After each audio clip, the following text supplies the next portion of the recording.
Hey everybody, I'm David with Bolivar Live, and we've got a pretty neat show today. I'm here with Laura Norman with the Galveston County Office of Emergency Management, and I've been talking to her for, I guess, since I started this really. Laura, thanks for joining us today. We're going to talk about hurricane. We're right at the start of peak season for us, Laura. And Galveston County really has a lot for its residents and visitors to go to stay connected and get help. Let's go through some of the things that y'all have options where people can print or download. And let's start with the Galveston County Disaster Guide. Yes, we have developed here in our office a disaster guide specific to the needs of our Galveston County residents. And this time of year in particular, we are very focused on monitoring any tropical weather that might come our direction, but it also covers a variety of different hazards that people might encounter. So you can pick up a copy at our office. There's quite a few places around the peninsula where you can pick them up as well. And as you said, David, you can download them from both your website and for ours at gcoem.org. And I'm going to put a link for each one of these topics we talk about in the write-up. And so it'll take you straight in case someone wanted to print it off. Laura, I'm looking at this guide, and it's not just, in fact, there's a house there that was taken over here during Ike. It's upside down. You really give some in-depth information from building kits, evacuation kits, to actually the rebuild and what you need to do after the storm hits. We did try to make sure that we have information in there that our residents can use to make decisions for themselves. There's a lot of misinformation out there. And when we saw some of the disaster guides in the country that were being used, a lot of it didn't apply. And there were some gaps. So our team here at the Office of Emergency Management developed that specifically for our residents.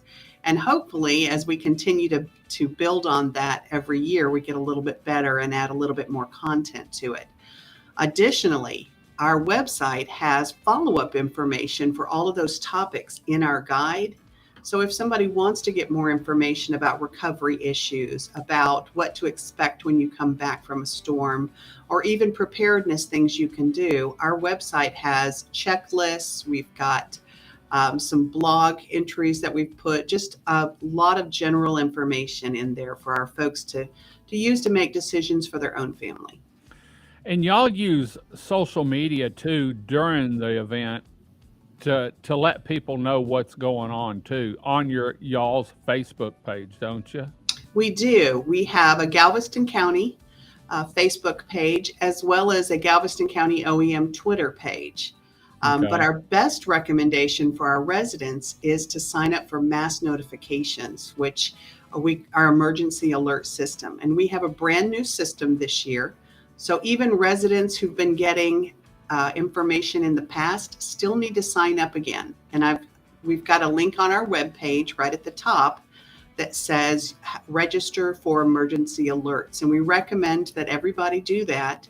That way you will get information about storms that are coming in, if we have any hazardous materials issues, the burn ban, boil water notices, just about anything that would impact you. We'll push that through to our residents. And if it's, depending on the incident, if it's a severe emergency, if it's something like an evacuation notice, we may actually send it out to everyone on the peninsula, not just our residents that opted in for that action. So we do recommend that every person that lives out there receives that data and go to our website and click on emergency notifications. Cool. Let's talk about, we have in all of Galveston County, and we do here too, we have some elderly residents, retired. Maybe they don't have transportation or they need help once the storm hits. What does Galveston County offer on that? Say a storm's coming in and it's a mandatory evacuation. How can they get help getting off the peninsula? We have a variety of different options, but the first thing we need is information. We need to know the people in our county that are the most vulnerable and may need assistance with evacuation for any reason. It might be they have access or functional needs or medical needs. It might simply be that they don't have a ride, or they're unable to drive, or their car isn't working.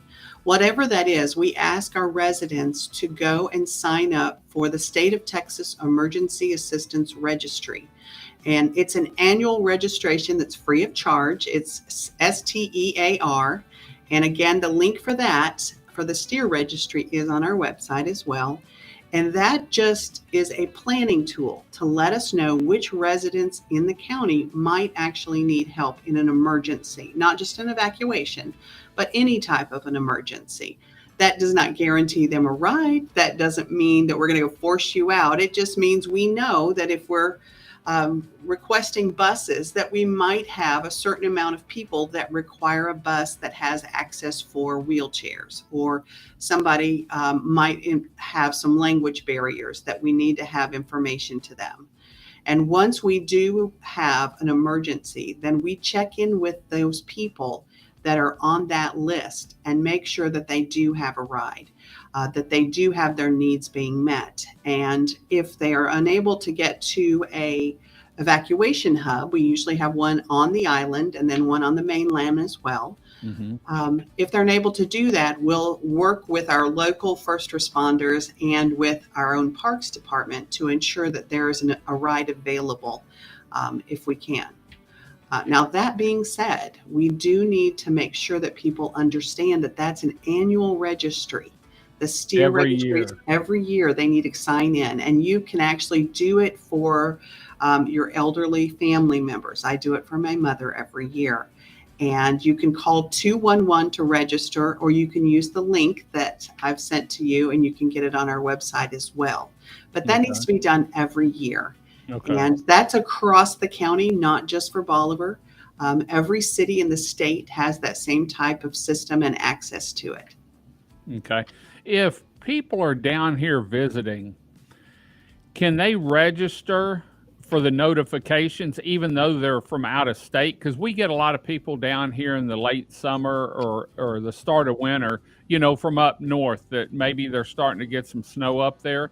Can they register to get the alerts? You don't have to be from in the area to register for that, right? No, you do not. Absolutely. We do suggest that anyone that's down here stay in the loop. Again, our goal is to provide them with information they need to make decisions for themselves. So we highly recommend that if they're going to be staying down here for any length of time, that they sign up for those notifications. Okay. And one of the other links that you sent me is the interactive map. Is this new this year? We've actually had it there, I believe, a year or two. Galveston County Emergency Management is unique. We are the only agency in the country that has the National Weather Service right here in our building. And that link that we have is actually the most up-to-date watches and warnings from the Weather Service, from our partners across the hall, that gives you the ability to scroll right down and see what's going on in your area. We know that people have a lot of options as far as meteorologists, and they want to get information from their friend, or they want to see it on social media. But the bottom line is these folks at the National Weather Service and the National Hurricane Center have the most accurate, up-to-date information. So those maps have overlays from the Hurricane Center and from the Weather Service. So you can actually go down and scroll down to your own neighborhood and see what impacts you're expecting.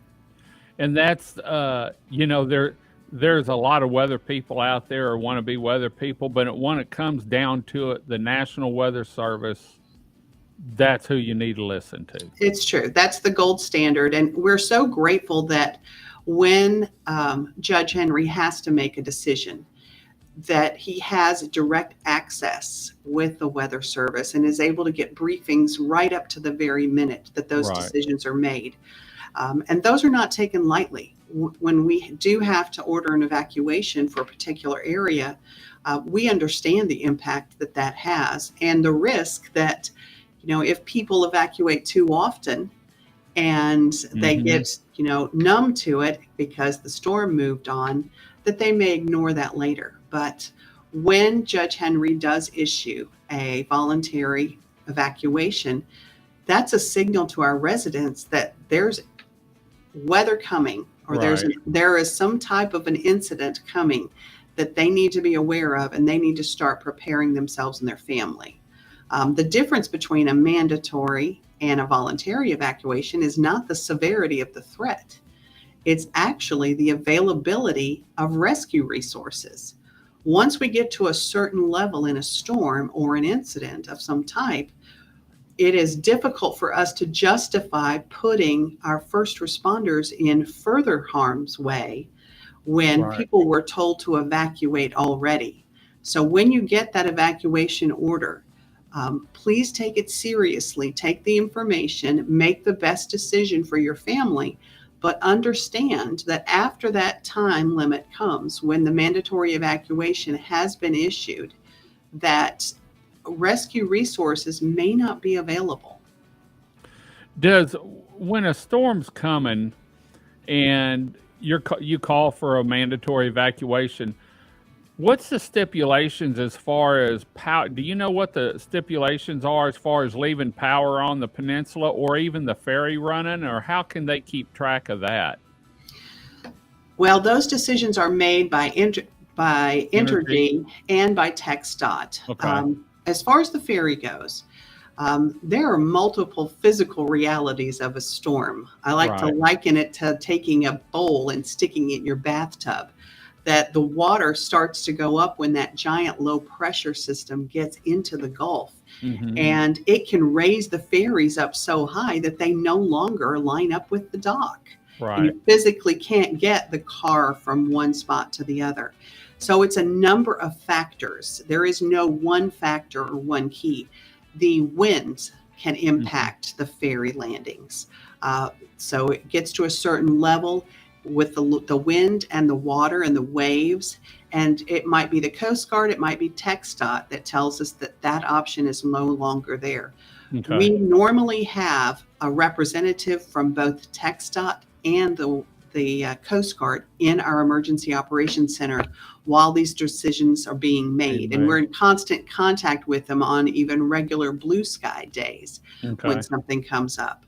So we take that factor into account, as well as the impacts you may see on Highway 87, Right. because we know that there are some areas that are still under construction, and we can't control that. But we do want to make sure that you and the folks that are in our peninsula areas have the information they need to evacuate as soon as possible. So when you are told to evacuate, we highly recommend that you are already ready in Right. advance. Uh, Right. that you've got your go bag and you've got preparations done on your property to protect your things as you've gone when you leave, and that you're ready to roll when the judge does declare an evacuation order. That's the only reason why we haven't pulled down the rollover pass cam is because of the view it has of the Gulf and the highway there. Mhm. Because with the rollover pass, there's really not that much to look at.